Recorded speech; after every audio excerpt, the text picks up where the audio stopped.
जय श्री कृष्णा दोस्तों, आपके अपने अमृत साधना भक्ति चैनल पर आप सबका स्वागत है। दोस्तों, आज देव उठनी एकादशी है, जिसे प्रबोधिनी एकादशी भी कहा जाता है। आज हमारे देवता का जागरण होता है। जो देव अभी तक सोए हुए थे, उनके जागने से ही ऐसा माना जाता है कि व्यक्ति का भाग्य का भी जागरण होता है, उसका भाग्य उदय होता है और दुर्भाग्य दूर होने लगता है।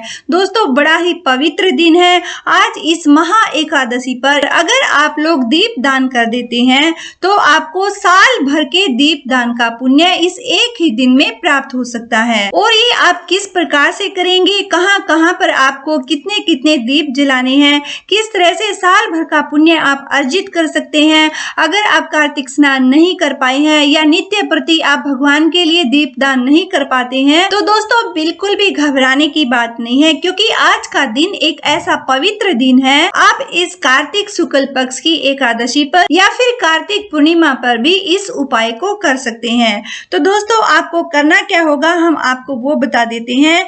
देखिएगा, जो पका वाला नारियल होता है, जिसका हलवा बनाते हैं, गोला जिसे बोला जाता है, वो आपको 4 नारियल ले लेने हैं। और दोस्तों, इनको बीच में से लंबाई की साइड से आपको काटना है, गोलाई में नहीं काटना है। और नारियल काटते समय आप अपने घर के पुरुषों से, चाहे आपका पति है, चाहे पिता है, चाहे बेटा है, आप घर के किसी भी पुरुष से इस नारियल को कटवा लीजिएगा या फिर थोड़ा सा चाकू लगवा के उसके बाद आप भी इसे काट सकते हैं। तो दोस्तों, आपको चारों गोलों को 2 टुकड़ों में कर लेना है। तो ये कुल मिलाकर 8 टुकड़े बन जाते हैं। और इनमें से एक पीस को आप अपने घर पर रख लीजिएगा। जो माता रानी का आप प्रसाद बनाते हैं पूर्णमासी पर या एकादशी पर, हलवा जब आप बनाएं तो इसी गोले का आप यूज कर लीजिएगा। और बाकी के जो 7 गोले बच गए हैं, इन 7 को एक थाली को शुद्ध करके उसमें आप रख लीजिएगा और इन सब में घी डाल दीजिएगा।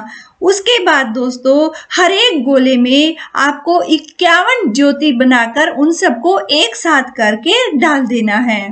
तो 51 ज्योत हर एक गोले में घी डाल करके इनको अच्छी तरह से जलाने लायक बना के आपको सेट कर देना है।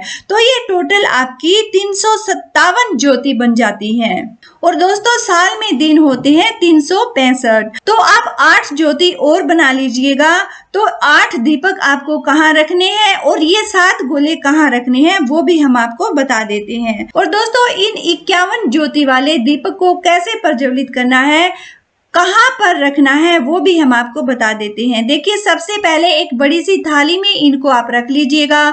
बीच में चावल की जो खील होती है वो आप ले सकते हैं या फिर साबुत चावल भी आप ले सकते हैं, जो कि टूटे हुए नहीं होने चाहिए। तो दोस्तों, इन दीपक के पास में एक जल का लोटा आप रख लीजिएगा और एक कटोरी में जो चावल आपने रखे हैं, इनमें से थोड़े से चावल लेकर के और चारों तरफ से जल का छिड़काव करके इनको आप मिनस दीजिएगा। चावल के साथ इन दीपकों की पूजा कर लीजिएगा। और जब आप इनको जहां पर भी रखेंगे, जो जगह हम आपको बता रहे हैं, सबसे पहले आपको चावल की खील या फिर जो चावल आपके हैं वो चावल आप डाल दीजिएगा। चावल अगर आपके पास नहीं है तो हल्दी होगी, हल्दी से स्वास्तिक बनाकर भी आप इस दीपक को रख सकते हैं। और दोस्तों, अगर इस गोले के दीपक का बैलेंस आपको सही से नहीं लग रहा है, ये थोड़ा लुढ़कने वाला लग रहा है, तो इसे आप एक छोटी सी प्लेट में रख लीजिएगा। ओके, तो कहाँ पर आप रखेंगे अब वो हम आपको बता देते हैं। देखिए, पहला जो आपको दीपक जगाना है, जिसमें आपकी 51 बाती हैं, वो आपको तुलसी माता जी के पास जगाना है। दूसरा जो दीपक है दोस्तों, वो आपको गौशाला में या फिर अगर आपके पास गौ माता है तो जहाँ पर आप गाय बांधते हैं, तो उस आसपास के एरिया में गौ माता के नाम से इस दीपक का दान करना है। और तीसरा जो दीपक है, जिसमें 51 बातें आपने बनाई हुई हैं, तो दोस्तों ये आपको शिवालय में यानी शिव मंदिर में इसको प्रज्वलित करना है। और चौथा जो दीपक है, पीपल के पेड़ के नीचे इसे आप प्रज्वलित कीजिएगा और पीपल के पेड़ की 7 परिक्रमा भी कर लीजिएगा, क्योंकि आज रविवार नहीं है, सोमवार एकादशी है। तो दोस्तों, इसका बड़ा ही पुण्य आप लोगों को मिलने वाला है। और पांचवा जो दीपक है वो गंगा जमुना के नाम का होता है। अगर आपके आसपास के एरिया में गंगा जी है या जमुना जी लगती है तो आप इसे वहां किनारे पर भी प्रज्वलित कर सकते हैं। और दोस्तों, अगर आप दूर दराज के एरिया में रहते हैं, गंगा जी जमुना जी नहीं जा सकते हैं, तो अपने घर में ही किसी बाउल में, किसी कटोरे में आप गंगा जल डाल करके पानी को भर लीजिएगा और गंगा जमुना मैया को नमस्कार करते हुए ये दीपदान वहां पर आप कर दीजिएगा और साथ ही बोल दीजिएगा, मन चंगा तो कटौती में गंगा। इसी धारणा के साथ इस जल को ही आप गंगा जी मानकर इस दीप का दान कीजिएगा। और छठा जो दीपक है दोस्तों, ये आपको अपने कुल देवता के नाम से प्रज्वलित करना है। जो भी आपके पितृ देवी देवता हैं, इस दीपक को उनके निमित्त आपको दान करना है। और दोस्तों, सातवां जो गोले वाला दीपक है आपका, वो आपको अपने घर की मुंडेर पर, जो आपकी छत की मुंडेर है, वहाँ सबसे ऊपर आकाश देवता के नाम से इस दीपक का आपको दान करना है। तो दोस्तों, ये नारियल वाले दीपक आपके 357 बाती के हो चुके हैं। अब आपकी जो 8 बाती रह जाती हैं, उनमें से आपकी पहली बाती है जो, इसका दीपक आपको अपने घर के मंदिर में जगाना है। और जो 2 दीपक हैं वो अपने घर के मेन दरवाजे पर, जो आपका मेन गेट है, वहां पर दोनों साइड में, लेफ्ट और राइट में, इन 2 दीपक को प्रज्वलित कर देना है। और एक दीपक आप अपने घर की नाली पर, जहां आपका पानी बहता है घर का, जो भी आपका नहाने धोने का, बर्तन का पानी, जहां आपके घर के पानी की निकासी होती है, उस नाली के वहां पर एक दीपक रख देना है। ये वंश वृद्धि का प्रतीक माना जाता है। और दोस्तों, जो अब 4 दीपक आपके बच गए हैं,